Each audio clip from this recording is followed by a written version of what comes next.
En hiver, c'est la période de dormance. Les vignes sont entre deux nues et courbées en ne gardant que les meilleurs plants. Au printemps, les premières feuilles poussent et on aperçoit les premières fleurs. En été, la floraison commence. Après une dizaine de jours, les fleurs deviennent des graines et puis se transforment en raisins. Fin août, viennent les vendanges. Les viticulteurs recherchent d'abord le parfait équilibre entre acidité et d'eau de sucre. Pour vous donner une idée, 1 kg de raisin récolté remplira une bouteille de 75 centilitres. L'automne marque la fin des vendanges.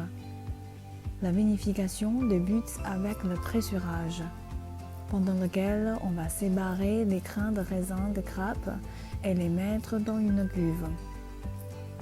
Ensuite, on fait le foulage manuellement ou mécaniquement.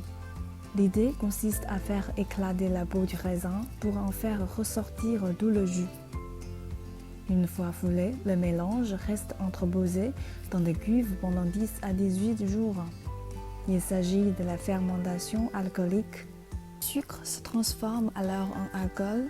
Cette transformation s'effectue grâce à une fine pellicule qui recouvre le raisin.